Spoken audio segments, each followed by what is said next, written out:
Hello, hello, hello, hello, hello. Welcome back. So give me a shout out if you can hear and see me. So I upgraded to a lapel microphone today. We'll see how that works. So let me know if the audio is okay. If not, I'll go back to my crazy little Apple earbud setup. So my normal recording studio is at my house, and so my internet is not good enough to broadcast screen sharing and also video streaming. So I have to go off-site, and I have a traveling kind of setup that comes with me for this. So let's see, we've got a shout out from Mike Morgan. So if you ever need an artist glove, hit him up. And hello, Saeed. Thank you for sending the good vibes as well. And Daisuke, thanks for coming in and answering questions for the stream. So this is the final stream here for the collaboration that we've been doing here with Pixologic and Proko.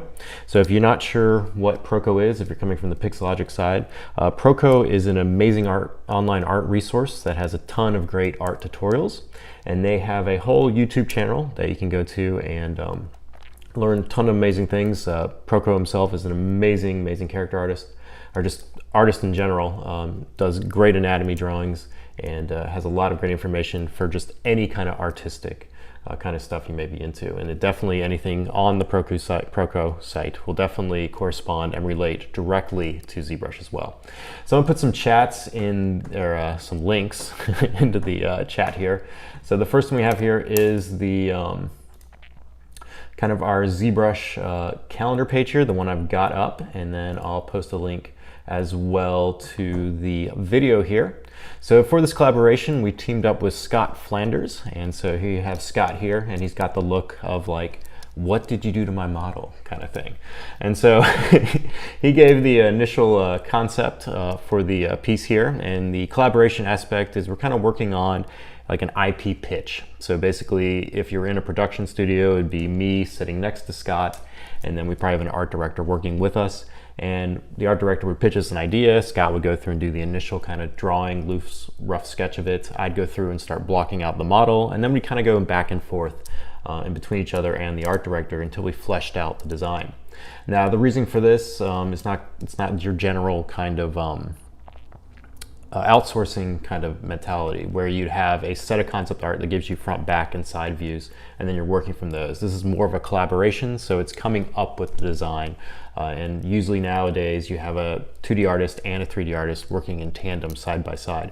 And this just gives the best of kind of both worlds, because now when you go to pitch this IP or this idea to get signed off on, you end up with the 2D drawings and then also a 3D model, which can then be printed out, 3D printed, and then that could also accompany the art director to the meeting where he's trying to see if he can get buy-in on the project to make it created. So a lot of this kind of goes on in ZBrush, and 2D stuff kind of goes together and hand in hand, because I can sculpt stuff out, and then Scott can look at it again, make changes, and we just go back and forth like this. If you're not coming from the Proko side, you never heard of ZBrush. ZBrush is a digital sculpting application. So basically, if you can do something in clay, you can do it on your computer. And so we have a free trial of our software that you can download and try, and this is available for Windows and for Macintosh. ZBrush is also only going to use your CPU or your processor power in your machine, so it doesn't really care about your graphics card. So you can pretty much run ZBrush on any machine. I have an old Core 2 Duo that I use for support tickets every now and then, and that still runs the latest version of ZBrush. So you can definitely download and try it out. Only thing it will not work on is an iPad device, so it won't work with iOS. But if you have a Windows machine or a Macintosh machine, you can download the trial. This will give you a 30-day no restriction full version of the ZBrush that I'm going to be using here today, and you can try it out. We've been doing a lot of streams on our Twitch channel here, and if you go to ZBrushLIVE.com, you can get information on that. And with that, you can come in, you can watch ZBrush in action. We also have a bunch of streamers. So today, just in terms of our calendar here, if we go to just ZBrush Live, we can see we got my collaboration here with the Proko stuff, and then later today we have Ashley Adams, so another excellent ZBrush artist, and she usually sculpts for a longer period of time than I do, but definitely you can come in and catch her stream as well and chat back and forth and hopefully pick up some ZBrush knowledge and some training. And thank you, Daisuke, for throwing in the links there for me. And yes, it it is, you can use a iPad Pro and then use something like Sidecar or something else with your iOS and get it to work that way too. But in general, if you try to load it on to your iOS device, it's not going to work. So, all right, so for the collaboration here, this is where we kind of left off for our last stream here. And actually, let me just put the video link as well. So the first one is going to be, the first series of the stream was Scott's video that was on that link on Proko's site there on YouTube. And so I'm gonna put the link in chat here as well. So definitely check that out and watch the video. That's his initial kind of kickoff for this series that we're doing. And then this is my third stream. So I've done 2 more streams and you can catch up on those 2 and watch them on replay on our YouTube channel as well. So this is where we kind of left off in our last stream here. So we kind of were working on more blocking out the different shapes and the forms on the model. Now, unfortunately, for me to get this model done, I couldn't really do it every single stream. So if I was streaming and going and talking to you guys and doing this, it greatly decreases how fast I can work in terms of getting this done. And so the goal for this last stream was to finish the entire model. So I cheated and I worked on the model not during the stream. So I definitely have a version that I'm going to show you guys at the end of where I ended up with on this. But I want to talk about some of the different things I use inside of ZBrush to kind of get some of the different attributes and how I go through and kind of sculpt on different parts of the model. So this is where we ended last stream. And so today we're going to focus on little bits and pieces. And then after I get through those little bits and pieces, I'll unveil where I ended up at, and then depending on time, I'll go in, because I'm about 95% complete. So there's some things left that I didn't get to finish, and then there's always tweaks and stuff I'd go back and change on too. But modeling wise, I'm about 95% done with it. So we got pretty close. So no voice mix over. This is just what I sound like. It's just how it happened. All right. So questions just quickly, what are we using to work in ZBrush today? So I have a Wacom tablet here. At home, I end up using a Cintiq, and so I primarily use Wacom products while sculpting inside of ZBrush. I also have a Surface Go that I'll use as well, and so that I'll take for traveling, and I'll have ZBrush on that, and I can break that out and use even the Surface Pen and sculpt inside of ZBrush. The main thing is that you can use ZBrush with a mouse if you really want to, but if you're coming from, say, Photoshop world on the Proko side, you probably already have a tablet, and the tablet is where you want to go because of pressure sensitivity. And basically what that means is that when you're sculpting, you can press harder with the pen and it will carve deeper into the surface of the model or apply a larger stroke. And so that pen pressure is going to vary that stroke that it's going to be applied when you're sculpting. And that's a huge benefit because we tried to do with the mouse, you're going to get one constant pressure, and so you're not going to be able to get that varying degree, which is what you'd get if you were working in a traditional medium such as clay. So definitely I do recommend a pen tablet. So that's what I'm using here today for this. Now the first thing I want to hit on is we're going to go into kind of the armor designs here, and I'm going to show you guys how I blocked out the armor for this. Now there's multiple ways to do things inside of ZBrush, so one way isn't always the right way. Oftentimes I'll switch them up just depending on what I'm doing. So instead of doing the same process over and over, I'll usually sometimes variate on a different on the thing. So if I'm modeling the armor one way and then I go and switch to say the glove, I may model the glove now in a totally different way, just to give myself a little bit of variation because there is multiple ways to do things. So here I have kind of the initial kind of shape for the armor piece here. And let me pull up Scott's stuff here as well. And we'll go ahead and always on top of that. And so here we have, this is Scott's image that he completed. This was the initial sketch, and when Scott was doing this, I wanted to keep it loose. So I didn't want, you know, stuff like finalized, called out on, because basically I wanted to get this and then experiment with it and take the design to where I wanted to go with it as well. So have some fun and not strictly just doing this kind of methodology of, hey, match this 100%. So that's one nice thing about doing, you know, if you're doing a collaboration for an IP stuff, it's usually back and forth between two divisions, so the 3D and the 2D. And oftentimes even animation will be brought in to check stuff as well. So any of that kind of stuff is greatly helps the project, especially if stuff's not fully fleshed out or designed. So here I have just the armor here, and you can see I have this kind of broken out into these little individual parts. So oftentimes when I'm working, I'll start with a sphere. So this was just a sphere that was just kind of brought in and just thrown together on the model, and it's just giving me the shapes here. If I turn on my wireframes, you can see it's just a Dynamesh model. And so Dynamesh is ZBrush's digital clay, and this will allow you to come through and remesh the entire surface of the model with even polygon distribution. So what this means is that if I come through and say sculpt here on the mesh, but then also sculpt here on the mesh or sculpt here on the mesh, this stroke should be consistent in anywhere I sculpt. So oftentimes if you have a mesh, basically it's all made of geometry, and you have different sizes of topology or triangles that make up that surface. And if these are uneven, so if you have small triangles over here and then large triangles over here, when you go to sculpt, you'll get a disconnect, right? Because you won't have enough density on your model to support that mark. And so Dynamesh will go through and allow you to even that surface topology. So no matter where you sculpt, it's going to end up looking the same. And this is a big thing, because if you're going from a traditional world with clay, that's what you kind of expect. If you have a tool and it's a certain size and you make a mark on one area of your model and then make a mark on the other area, it's going to be consistent. And so that's one thing Dynamesh will allow you to do. So that's kind of the purpose here. Now for building stuff like this, so what I end up doing, my process for this kind of methodology of sculpting here is that I can make a large mark with one brush, and then I'll go back in and polish it and smooth it. And that will give me these nice kind of forms. So if I want to fix, say, this line through here and make it come up, so you can see it has a dent. So what I ended up doing would be I'd switch to, say, like a clay buildup brush, and I come through and just build up this surface. And I usually do this pretty roughly.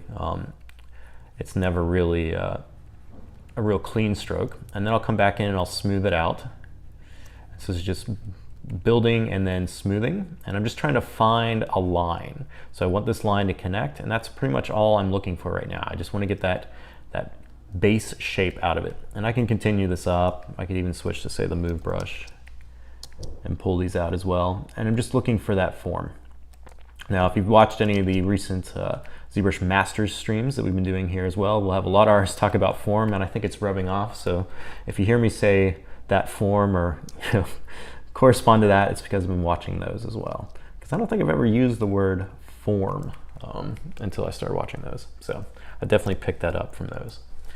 And then after I get this kind of initial shape, I'll take this H polish brush. And what this does, it's going to give me a hard polish on the surface, and it kind of flattens the surface out. So if I come across here and sculpt with, pretty decent pen pressure, you see it's going to flatten that area out. And I come through and just flatten this, and you can see it's going to start giving me this flat shape through here. Now you'll notice that in areas like this, I'm getting this kind of valley that's cutting in.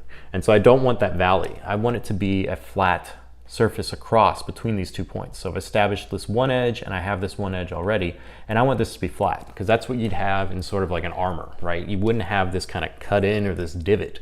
It would end up being a nice flat piece across the surface. So after I hit a side with this large H polish, I'll come in and I'll follow up with a smaller H polish. And while I'm doing this, I'll hold down Alt, and this is going to pull the surface back out. So I can now come through and fill in that gully. And this is just basically, I call it edge bumping when I'm doing this. So I'll pull, the surface back out through these one areas, and you can see it's filling in that area. So I no longer have that gap. And I'll continue this, along this line here. And so it's kind of removing that area through there. And so now you can see I'm fleshing this out a little bit more. And then after I have this pulled out, you'll see I still have, it's looking, a little bit lumpy through here. So you can see I have some lumps. I'll switch back to a larger H polish and then release Alt and come back in and just lightly brush across the surface. And that will now pull those bumps back down and then flatten that surface back out. And this is kind of it does get into your Happy Trees, Bob Ross type sculpting moment, because basically it is relaxing to do this kind of big brush, small brush, Alt sculpt, regular sculpt, and you're just smoothing out the surface. Happy smooth surfaces. And so this is what I end up doing basically for any kind of armor pieces that I'd end up sculpting. Now I could have gone through and used say the Z modeler brush to model this out. I could have taken, like I showed, I think I showed it last stream, coming in and hitting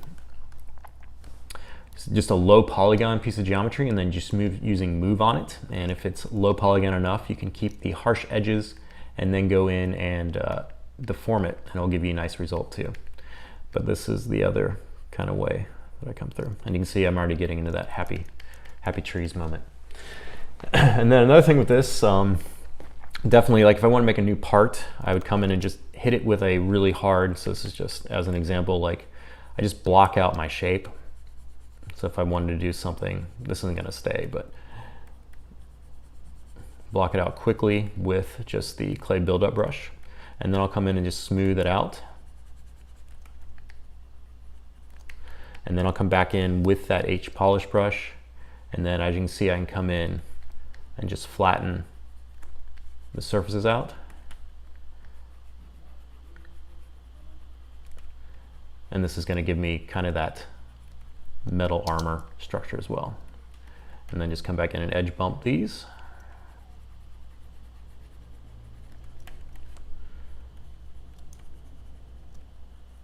And that gives me those kind of sculptural armor stuff that I did for this guy. So that kind of process through there.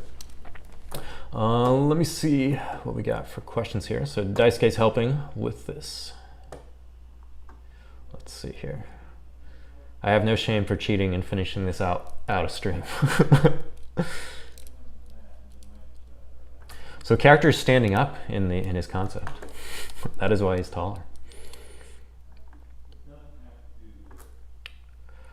For licenses, you can use your license across, one license can be used across 2 machines. You won't be able to have them both running at the same time, but you can install ZBrush on 2 machines and then use that one license across both.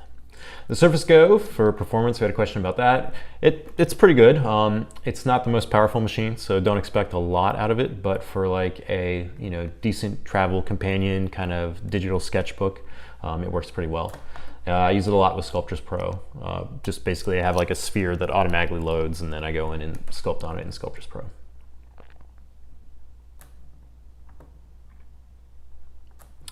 So Randy's asking if there's a way to change Sculptris Pro to draw on quads instead of triangles. Unfortunately, no, because triangles are going to be the easiest one to kind of generate the detail. If it's quads, there's a lot more calculations trying to keep everything quadded across the surface. But yes, Daisuke is mentioning too that you could use Z-Remesher. Mr. Sanson's asking, is there more images of the views of this concept? And there is not. So the main premise of this is that I just wanted a single concept and then I go off the concept and elaborate more on it. So getting into that, when I do anything like this as well, I'll end up, this is an application called PureRef. I'll fill, I talked about this initial in the first one and I add to this as I go along, but I'll fill my head with kind of images, similar styles to this. So the premise of the character is he's a pixel ranger. And so pixels inside of ZBrush is a, basically it's red and green RGB values, but then also it includes depth. And that is one of the proprietary technologies that's inside of ZBrush. So if you ever think of 2.5D, it's basically what it is. So you have 2D, which is just your X and Y, but then the 0.5 is what gives you that depth. And so that is what a pixel is. And so the concept that Scott was messing with was Pixel Rangers. So this is just one of the characters out of a team that he drew up. And so when we got that kind of going, I go through and I start brainstorming myself as well. And so my process usually involves going through and trying to fill my head with a bunch of stuff that kind of relates to the topic. So speaking of Pixel Rangers, thinking of depth, the thing, I wanted something that would be depth related. So a lot of the design choices I took on the character are related to pressure and depth and things related to this pixel technology. So as you can see, I have a lot of kind of reference related to flight suits, also scuba diving stuff. So I have a lot of these kind of things here, compression chambers, diving weight belts, big deep diving rigs there.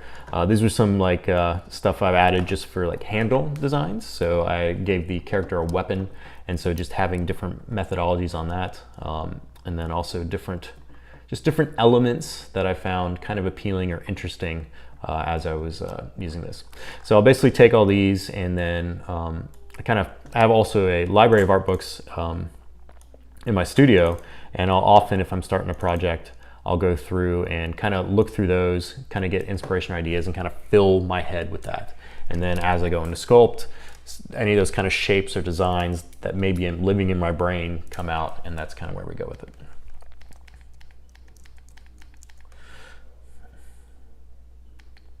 So Mary's asking, is there any differences between starting low poly to high or high to low? It just depends. Basically, it depends on what workflow and what your goal is. So on this one here, the model I'm making is a static model. So it's not going to be, used for game. At most, it would be 3D printed. And so I didn't have to do anything in terms of baking or worrying about topology or morph targets or keeping any of that geometry constant. So I could go through and just design and do what I wanted to do. So if I needed to have a model as low res, I can use it as low res. If I want a model as high res, I can use it as high res. So I had no restrictions on that point. But it all depends on terms of your goals and that kind of methodology. Another question, you don't get lost when it comes to art direction using so much references. So the methodology that I have in terms of that is the references I grab are stuff that I feel is connected to the concept. So I just don't go and try to get, like, if I'm doing this concept, this Pixel Ranger, speaking of depth, all the stuff I kind of grabbed or kind of thinking about in my head as I'm designing this was related to that. So scuba gear, pressure, that kind of stuff. I wouldn't go out and have like forests, right? Or like leaves. Like if I was doing, say, Groot, then I'd go and reference trees and stuff like that. But basically that ends up coming down to it. And when I work on stuff too, I try to keep things plausible, even though they're fantasy or not based in reality. So if I have something designed, I want a, why is that there kind of thing. So for his armor here, Scott had this kind of tubular thing around his neck, this apparatus here.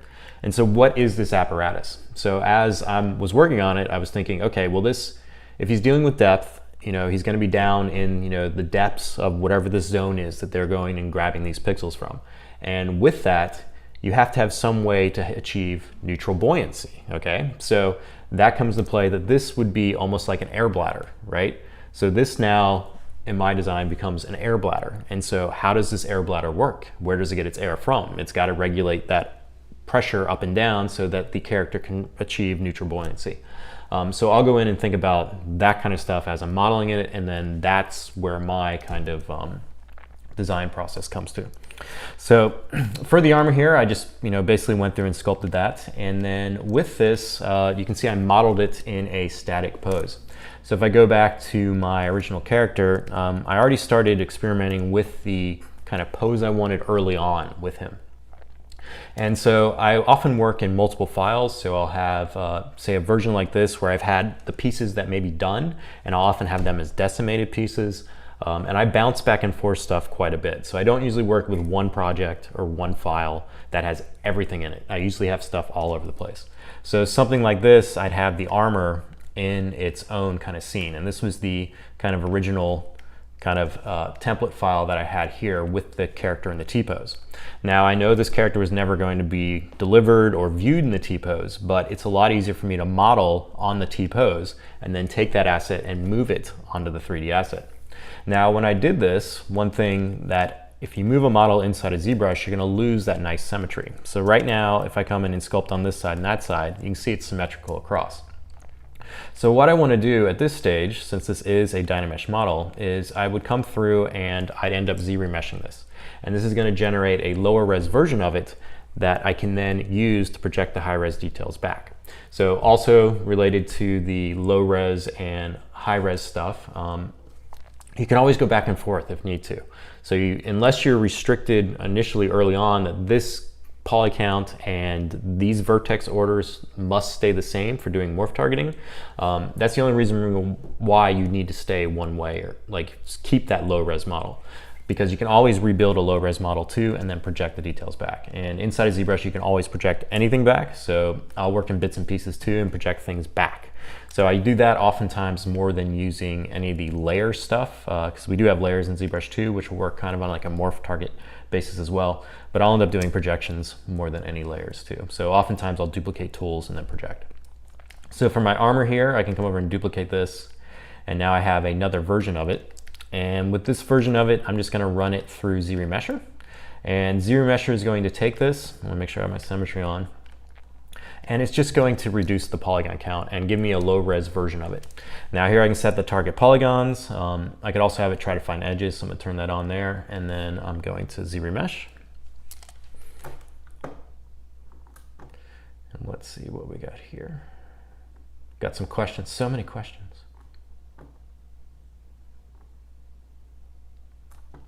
So Connor's asking, is Sculptris Pro a good thing for sketching out base forms, then remeshing, dynameshing for working the details? You can work in Sculptris Pro the whole way through if you want. And so if I'm doing, say, straight organic models, I'll turn on Sculptris Pro Sculpt until Sculptris Pro starts getting sluggish. And then I'll come up to the top here to Z plugin, and I'll go to Decimation Master, and I'll decimate the model down. Now, Decimation Master inside of ZBrush will take your mesh. This is often used for 3D printing and also for baking